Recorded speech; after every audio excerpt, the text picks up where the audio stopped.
Bem-vindos à nova sessão. Vamos continuar a partir do que estávamos falando. Deixa eu só revisar alguns pontos que eu falei. Jesus disse que foi para o nosso bem que ele partiu. E por quê? Porque se ele não partisse, o Espírito Santo não viria. Se Jesus tivesse ficado, nós teríamos que pegar um avião para Israel, entrar na fila e talvez demorar meses para falar com ele. E com o Espírito Santo podemos falar com ele todos os dias. Por essa razão, o apóstolo Paulo declarou: a graça do Senhor Jesus Cristo, o amor de Deus, a comunhão do Espírito Santo seja com todos vocês. Comunhão é a palavra grega koinonia, que significa companheirismo, amizade, comunicação, intimidade, compartilhar, relação social, parceria, participação conjunta e associação íntima. Estamos dividindo essa lista em 3 categorias diferentes. A categoria número 1 é companheirismo, a número 2 é parceria e a terceira que eu quero abordar nessa sessão é intimidade. Primeiro, companheirismo. Companheirismo significa relacionamento amigável, amizade, compartilhar algo. É manter um ao outro informado. Nós vemos declarações como a que Paulo fez, em que o Espírito Santo avisava em todas as cidades das correntes e tribulações que o esperavam. Vemos os discípulos serem impedidos pelo Espírito Santo de irem a algumas cidades. Vemos uma situação específica em que o Espírito Santo disse a Felipe: aproxime-se daquela carruagem e a acompanhe. A segunda palavra é parceria. Parceria significa isso, significa trabalhar junto com o Espírito. Ele é o parceiro sênior da Messenger International. Eu digo, quando entramos nas nossas reuniões, temos o Espírito Santo e o recepcionamos e é o parceiro sênior aqui e realmente toma as decisões, pois é o Senhor Supremo desse ministério, da minha vida e da minha família. Amém? Parceiros trabalham juntos. Nós vemos em 1 Coríntios 3:9, nós somos cooperadores de Deus. É uma declaração chocante. Nós vemos os apóstolos, eles conheciam tão bem o Espírito Santo que disseram: pareceu bem ao Espírito Santo e a nós. Eles eram capazes de representá-lo sem que ele falasse, eles o conheciam muito bem. E então temos pessoas que tentam ter um relacionamento com Jesus longe do Espírito Santo. Que tristeza! Porque o que acontece é que o cristianismo se torna frio.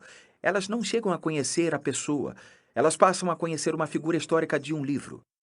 Antes de eu me tornar íntimo do Espírito Santo, eu lia a Bíblia e pensava: quer saber? Eu amo a Deus de todo o meu coração, mas isso é muito chato. Sabe de uma coisa? A Bíblia nunca foi chata desde que o Espírito Santo veio habitar com plenitude na minha vida. Vai além da parceria, tem a ver com associação mútua e íntima. Eu falei sobre a Lisa e eu. Nós somos mutuamente associados. Eu adoro o fato de que quando as pessoas ouvem John Bevere, elas pensam em Lisa Bevere. Quando ouvem Lisa Bevere, pensam em John Bevere. Assim como quando você ouve Ringo, pensa em Paul McCartney e nos Beatles. Assim como quando pensa no Curry, pensa no Moe qual é o nome do cara? Larry. Larry. Eu estou falando de associação mútua íntima. Quando você se comunica com o Espírito Santo e tem parceria com ele, o que acontece é que as pessoas podem enxergar a parceria que você tem com ele. Existem ministros do Evangelho. Eu tenho que dizer, eu os vejo e percebo que existe uma parceria verdadeira com o Espírito Santo. Você pode sentir a presença dele. Temos feito uma coisa na igreja com a qual eu estou muito preocupado, que é a seguinte: temos substituído a presença por atmosfera. Eu acredito que precisamos de grandes atmosferas em nossos cultos. Eu acredito que, nos últimos 10 anos, eu acredito que Deus tem se agradado. Eu me agrado muito com as atmosferas que nós criamos com as luzes, a fumaça e a adoração. Mas sabe de uma coisa? Eu tenho visto alguns líderes se conformando com a atmosfera em detrimento da presença. Eu digo, vamos ter a atmosfera, mas vamos ter a presença. Amém? Eu realmente não gosto de ir a um culto ou sair de um culto sem que as pessoas sintam e percebam a presença manifesta de Jesus Cristo. E quem é que faz isso? O Espírito Santo. Há uma parte das Escrituras que diz: eu me manifestarei a vocês. E como ele faz isso?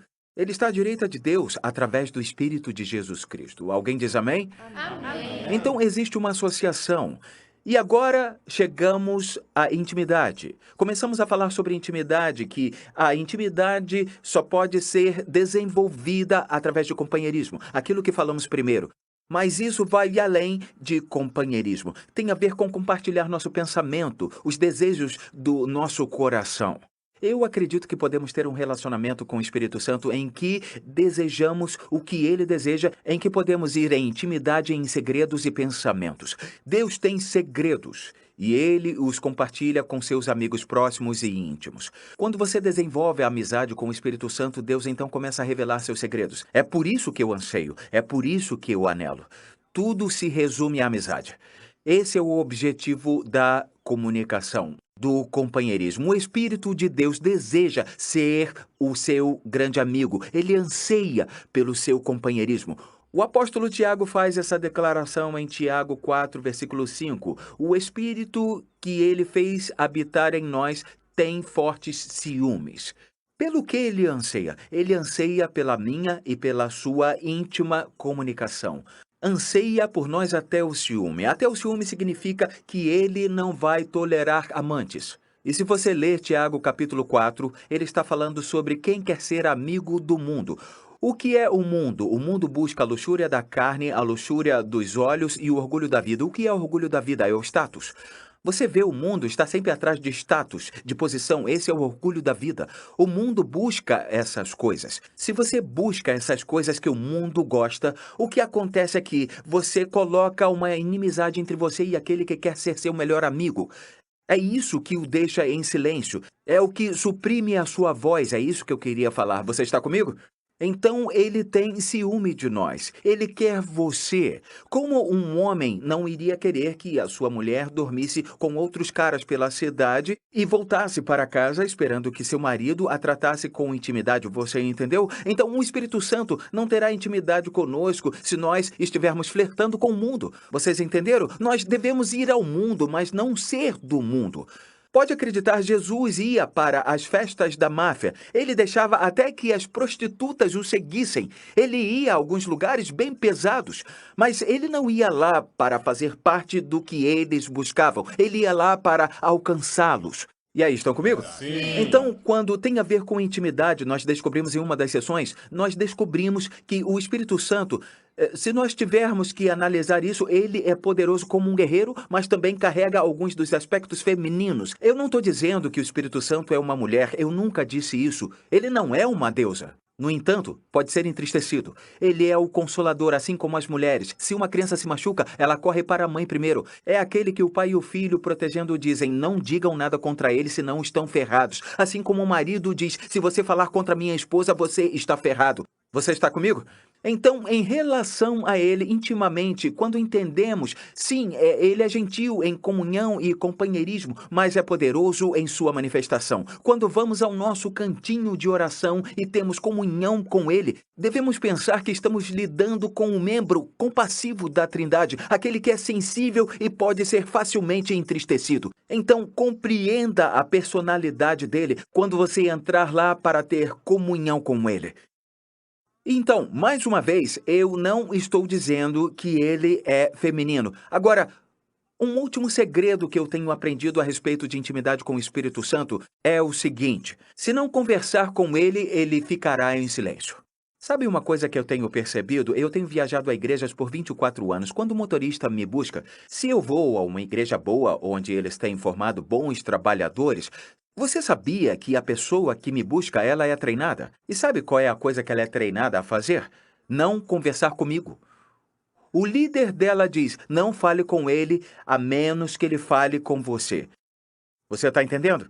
Eu já entrei em muitos carros e eu faço isso de propósito. Eu começo a perguntar ao motorista sobre a sua família, sobre a igreja, há quanto tempo ele está lá, porque eu percebo que esses caras não vão falar comigo se eu não disser nada. Eu posso sentar ali, abrir meu laptop, escrever meus e-mails e tudo mais, e eles não vão falar nada porque eles são treinados. Eu tenho visto que o Espírito Santo é um pouco assim. Ele não vai se engajar numa conversa com você, a menos que seja uma questão urgente de Jesus, como: olha, tem 3 homens lá esperando por você, desça até lá. Ou eu quero que se aproxime daquela carruagem, ok? Mas, se você não se engaja numa conversa com ele, ele permanece em silêncio. Ele está esperando você iniciar uma conversa. É por isso que existem alguns cristãos com quem o Espírito está em silêncio. E aí diz: por que Deus não fala comigo? Você está conversando com ele, entendeu a personalidade dele? Você percebe que está falando com a terceira pessoa da Trindade? Sim, são um só, mas são separados. Não se confunda. Está acompanhando? É verdade. Então, converse com ele. Você ficará impressionado como ele responderá quando você falar com ele. Você entendeu? É por isso que muitas pessoas dizem: ai, Deus não fala comigo, ele não fala comigo há semanas, há anos. Por quê? Porque não se engajam. É como aqueles motoristas. Não vão dizer nada. Olham para mim, são treinados e dizem: muito bem, o culto é às 7, vamos buscar o Senhor às 6h25. Sabem que tem que falar isso para mim. Mas se você não se engajar numa conversa, não vão dizer nada. Eu, como preletor, eu tenho que fazer questão de falar com as pessoas que vão me buscar. A Lisa faz a mesma coisa. Sabem por quê? Porque eu vou aos lugares e as pessoas dizem: sua esposa é maravilhosa e por aí vai. Ela conversou comigo, ela fez me sentir a pessoa mais importante do mundo. E querem saber, essa é minha esposa. Ela faz você se sentir em casa. Agora, Jesus continua sua instrução aos discípulos na última ceia. E ouça o que ele diz. É aqui que a coisa fica muito boa. Ele disse: olha, eu tenho ainda muito para lhes dizer, mas vocês não podem suportar agora. Peraí, ele está olhando para aqueles caras e dizendo: eu tenho muito para lhes dizer, mas vocês não podem suportar agora. Isso chama minha atenção, coloca os sensores do meu radar em alerta. Quando o Espírito da Verdade vier, ok? Ele os guiará a toda a verdade. Então é o seguinte, há coisas que eu quero falar e não posso, mas quando o Espírito da Verdade vier, ele falará. Você entendeu isso? Ele não vai apresentar suas próprias ideias, ele dirá aquilo que já ouviu. Ele falará sobre o futuro. Ele me glorificará porque receberá do que é meu e o tornará conhecido a vocês. Tudo o que pertence ao Pai é meu. Por isso que eu disse que o Espírito receberá do que é meu e tornará conhecido a vocês. Lembre-se, Jesus disse que era para o nosso bem. Todos digam bem. Bem. Foi por isso que ele partiu. É para o bem de vocês que eu vou embora. Tá bom? Agora, nós vemos o benefício contínuo disso nas palavras que acabei de ler. Tinha muita coisa que ele queria revelar aos discípulos, mas não podia. Mas depois ele disse: quando o Espírito da Verdade vier. Então, se você lembra, depois que Jesus ressuscitou dos mortos, 10 dos discípulos estavam numa sala com as portas trancadas. E, bum! Ele apareceu. Agora lembre-se, ele não é um espírito. Pois ele disse: toquem-me, um espírito não tem carne e osso como eu tenho. Mas atravessou uma parede. Isso é muito legal. Significa que vamos andar através das paredes com o nosso corpo glorificado, ok? Então, os discípulos ficaram impressionados. E Tomé não estava lá. Eles vão até Tomé uns dias depois e dizem: cara, nós vimos ele. Ele veio até nós. Tocamos nele. E Tomé disse: vocês estão loucos? Vocês voltaram a beber depois que ele foi crucificado? Vocês viram ele? Ah, eu não acredito nisso. A menos que eu coloque meus dedos nas mãos dele, eu não vou acreditar nisso. Então, o que Jesus faz? Ele aparece alguns dias depois novamente e dessa vez Tomé está lá. E ele disse: muito bem, Tomé, vem aqui, vamos cuidar logo desse negócio. Coloque sua mão do meu lado, veja os furos nas mãos. Viu? Eu tô vivo. E Tomé se surpreende e então ele diz: Senhor meu e Deus meu. Agora olha o que Jesus diz. Ele diz: Tomé, por que você me viu? Você me tocou em mim. Você creu. Felizes são os que não viram e aí creram. Eu costumava dizer: Jesus, isso foi um pouco duro. Tipo, o cara já tá com a cara no chão. O cara já tá: por favor, Senhor, perdoa a minha incredulidade, não é? E aí Jesus olha para ele e faz essa declaração. Isso é muito duro. O cara está arrependido.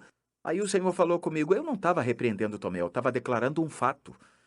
Ele diz: eu estava dizendo que é muito mais abençoado não me ver, porque você pode ir a um nível muito mais profundo de relacionamento. Agora, deixa eu explicar o que está acontecendo aqui. Existem 3 níveis de relacionamento. É bom você anotar isso. Número 1, esse é o nível mais superficial de relacionamento, que é o físico. Todo mundo repete físico. Físico. Muito bem. Esse é o nível de relacionamento com o qual muitas pessoas, infelizmente, se casam. Ela tem um corpão, ele também tem um corpão e ignoram todo o restante. Nós não nos damos bem. Eu sei que nós não conversamos sobre muitas coisas, mas eu preciso dessa garota. E então eles se casam. Então eles se casam no nível físico, não é? Infelizmente, o nível da alma não foi desenvolvido. Então, o que acontece é que o casamento, depois da lua de mel, termina. Ela busca seus interesses com suas amigas, ele nos esportes, e eles perdem o contato um com o outro. Por quê? Porque se casaram baseados no físico. Ok? Vocês estão comigo? Sim. Ok. O próximo nível acima, eu já mencionei, é a alma, ou a personalidade de uma pessoa. Agora, esse é o nível que Davi e Jonatas tinham. A alma de Jonatas se ligou com a de Davi. Esse foi o comentário que o autor de Samuel escreveu. Davi fez esse comentário: angustiado eu estou por ti, meu irmão Jonatas, quão amabilíssimo me eras, mais maravilhoso era o teu amor do que o amor das mulheres. Ele não está falando sobre um relacionamento pervertido com Jonatas. Ele estava falando que as almas deles estavam tão ligadas, estavam tão conectadas uma com a outra, que isso ia além da conexão da alma que ele tinha com suas esposas Mical e Abigail, se bem que nessa época ele só tinha casado com Mical, não tinha casado com Abigail. Agora, eu quero dizer o seguinte: esse é o nível em que os casamentos devem se conectar. Não me entendam mal. O físico é importante, eu adoro que Josh McDowell costuma dizer: o aspecto físico num casamento é um aspecto um dozeavos mais cara, mais que um dozeavos, ok? Minha esposa é muito, muito atraente fisicamente para mim, e isso é um grande um dozeavos. Mas o que Josh estava dizendo é que 11 dozeavos é outro aspecto. Não é o físico, é a alma, é a personalidade, é a próxima que irei abordar. Então, deixe eu dizer uma coisa. Infelizmente, temos ouvido situações em que casais casados deixaram o outro por causa de alguém que conheceram na internet. Você quer saber por quê? Eu vou dizer uma coisa. Eu estava pregando uma noite e voltei para o meu gabinete e tinha um cara lá. Ele tinha 6 filhos, 2 nos braços, 2 crianças abraçadas nas pernas e outras 2 correndo em volta. E o cara tinha uma expressão muito deprimida no rosto. Eu disse: o senhor está bem? E ele respondeu: não muito. E eu disse: o que houve? Bom, a minha esposa me deixou hoje, meus 6 filhos, por um homem que ela conheceu na internet. Ela desenvolveu um relacionamento de alma com esse cara na internet que ultrapassou o relacionamento físico e de alma que ela tinha com seu marido e com seus filhos. É por isso que certos relacionamentos construídos à distância acabam sendo um dos melhores casamentos, porque não tem o aspecto de e olha o bíceps que ele tem, olha as curvas dela. Não tem esse tipo de coisa no meio do caminho impedindo você de ir para o nível da alma. Você está entendendo isso?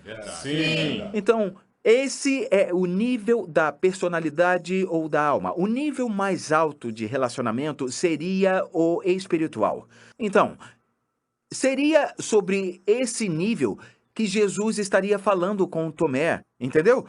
Em 1 Coríntios 2:11 está escrito o seguinte: pois quem conhece os pensamentos do homem, a não ser o espírito do homem que nele está? Você não conhece as intenções, as motivações, os pensamentos verdadeiros de um ser humano, a não ser pelo espírito daquela pessoa, não é? Os relacionamentos mais próximos que eu tive são espirituais. Então, eu não recebi isso no início da caminhada. Houve pessoas com quem eu fiquei mais próximo do que com a Lisa. Eu me lembro que no início do casamento houve um rapaz que eu orava com ele, falava da palavra de Deus com ele, e houve vezes em que eu comecei a ouvi-lo mais do que ouvir a minha própria esposa. Burrice, burrice, burrice, burrice, tá bom? Ok? Então, depois que Deus me revelou o quanto isso era errado e eu saí fora disso, eu percebi que tinha que ficar mais próximo dela. Lisa e eu comemoramos semana passada nosso 30º aniversário. E meus momentos favoritos com a Lisa foram nós dois sentados à beira da piscina, conversando sobre a palavra de Deus, sobre esse material aqui. Eu estava compartilhando com ela coisas do coração e ela compartilhando comigo, e a minha mente estava sendo aberta. E quando nós oramos juntos, e sabe, nossa equipe ora junto todas as manhãs. E por quê? Existe uma razão pelo qual esse líder faz isso. Eu quero a minha equipe conectada espiritualmente. Você está entendendo? Nos conectamos com as pessoas num nível espiritual quando temos comunhão com elas na palavra e oramos com elas. Caminhamos com elas. Você está entendendo o que eu estou dizendo? Por que eu digo isso? Só conhece uma pessoa quando conhece o espírito dela. Sabe o que é interessante? As pessoas vêm até mim e começam a falar coisas sobre a Bíblia e eu sei que é da própria cabeça. Sabe por que eu sei? Porque é cansativo. Minha mente fica exausta. Aí outras pessoas vêm e falam a partir do espírito. Podemos conversar por horas. Com a Lisa eu falo sobre a palavra de Deus e não fico cansado. Sabe por quê? Porque sai do espírito dela.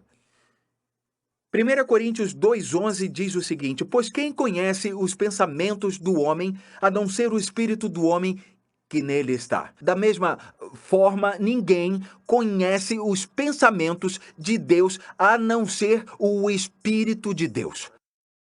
Então, assim como conhecer o espírito de uma pessoa, ele está dizendo agora, como você acha que vai conhecer a Deus sem conhecer o espírito? Só se conhece os pensamentos de Deus se conhecer o espírito de Deus. Então ele continua dizendo que não recebemos o espírito do mundo, mas recebemos o espírito de Deus para que possamos conhecer as coisas profundas de Deus.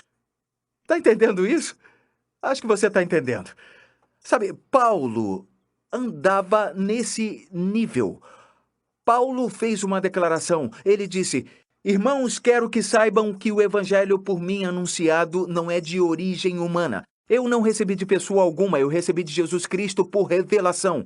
Ele recebeu do Espírito de Deus. Pois é. Então, Paulo vai a essa profundidade de revelação com Jesus. E é tão profunda que Pedro finalmente escreve uma carta no final da sua vida. E ele diz: esse cara, Paulo, ele conhece Jesus tão bem, tão profundamente, que eu não consigo entender o que ele escreve. Eu vou ler para vocês. 2 Pedro 3, 15 e 16. O nosso amado irmão Paulo lhes escreveu com a sabedoria que Deus lhe deu, e ele escreveu da mesma forma em todas as suas cartas, falando nelas destes assuntos. Suas cartas contêm coisas difíceis de entender. O que está acontecendo aqui? Provavelmente Pedro ainda está se referindo a quando ele andava com Jesus nas praias da Galileia, quando ele estava com Jesus fisicamente, que ele alimentou os 5.000. Ele continua se lembrando disso, e isso, na verdade, o impede de ir mais fundo. Jesus disse que você é mais abençoado se você não ver. Ou seja, você pode ir mais profundo comigo se nos conectarmos num nível espiritual mais do que me vendo fisicamente. Então, Deus, em sua sabedoria, sabe o que ele fez? Ele disse: eu entendo a carne. Agora, não me entenda mal, um dia nós teremos um corpo espiritual. Esse corpo espiritual será redimido. Você sabia que seu corpo físico agora mesmo não é redimível? Seu espírito é redimível. É a imagem e semelhança de Jesus. Sua alma está sendo redimida. Ela está no processo de ser transformada agora. Seu corpo físico não é redimível. Você não fica entediado com as coisas? Compra um carro novinho. Uma semana depois ele deixa de ser novo. Por quê? Porque o físico se cansa. O físico não pode ir no profundo, não é? Então Deus diz: eu não estou me revelando a eles fisicamente. Eu mostrarei a eles coisas profundas de Deus através do meu espírito para que eles possam me conhecer realmente. Então Deus diz: eu terei um relacionamento à distância com vocês, para que possam verdadeiramente conhecer meu coração, para que quando chegar o casamento tenhamos um bom casamento. Pois lembrem-se que eu disse que os melhores casamentos são aqueles que começam com um relacionamento à distância. Então Deus diz: eu não quero o seu físico, ele não está redimido. Então Jesus não está repreendendo Tomé ali, ele está dizendo: Tomé, você não pode ir no mais profundo em me conhecer se você viver nessa esfera física. Você tem que mergulhar no espírito. E é por isso que Paulo escreve: de agora em diante não consideramos ninguém do ponto de vista humano. Ainda que antes tenhamos considerado a Cristo dessa forma, agora já não o consideramos assim. Nós o conhecemos pelo Espírito. O Espírito do Deus vivo. Por quê? Porque Paulo diz: o Espírito sonda todas as coisas, até mesmo as coisas mais profundas de Deus. Pois quem dentre os homens conhece os pensamentos do homem, a não ser o Espírito do homem que está nele? Da mesma forma, ninguém conhece as coisas de Deus, a não ser o Espírito de Deus. Nós, porém, não recebemos o Espírito do mundo, mas o Espírito procedente de Deus, para que entendamos as coisas que Deus nos tem dado gratuitamente, os segredos íntimos do coração dele, etc, e etc, e etc. Então, se você quer um relacionamento profundo com Deus, eu não estou falando de algo esquisito, fantasmagórico, eu estou falando de conhecer a Deus verdadeiramente. Você tem que conhecê-lo através do Espírito dele, porque ninguém conhece os pensamentos de um homem a não ser o Espírito do homem, e ninguém conhece os pensamentos de Deus a não ser o Espírito de Deus. Até a próxima sessão.